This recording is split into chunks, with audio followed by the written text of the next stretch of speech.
As of not so long ago, Isekai anime and manga have been deteriorating in quality, and I think this has to start with Sword Art Online.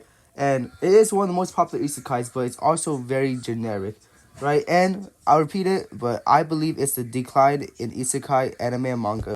But before all of this, we have to go back to the grandfather of all isekai, Mushoku Tensei, or jobless reincarnation.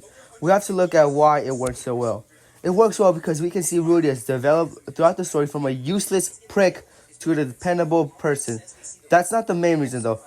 The main reason has to be its world building. We constantly see older characters and older nations be of importance, and you would think isekai, stuff that happens in another world, would want the viewers or readers to fully digest and understand the world. What I consider the best isekai also does these aspects very well. ReZero.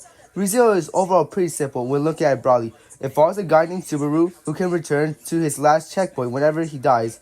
When we look at it deeper, we can see the complex character connections. What makes it so great is Subaru is pretty much a regular Joe in a world of people who can win it in a fight against the sun and downright overpowered hacks.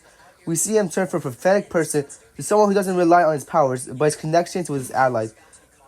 Its world building is also spectacular. There's one isekai I can think of that does this very well, but that will be discussed later. What makes modern isekai so bad though? Well, look at Kirito. He's average looking, bland, and overpowered. Matter of fact, he is just an overpowered character.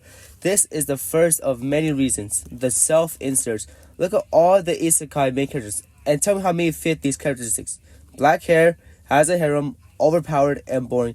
You can think of so many examples that it is frustrating. Second reason is lack of world building. Once an arc is over, it's over, and that place is done and avoided throughout the rest of the show. World building helps, but isn't the end all be all. Another smaller reason is the animation and art style just have gotten so much worse. Like it looks so boring and dull. Like there's no life into it, and all the animations look the same. And even at hype moments, the art still is the same. Like there's no reason to watch the anime because you watch the anime for the art, and it's like no art or good animation. Now, that one isekai I was thinking of was Tensura, or The Time I Got Reincarnated as a Slime. It brings so many of his nations back into the story. The Orc Nation, the Dwarf Nation, to name a few.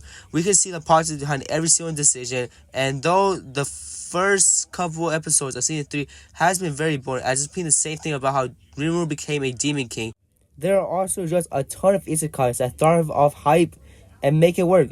They are terribly good, just such Misfit of the Demon King Academy.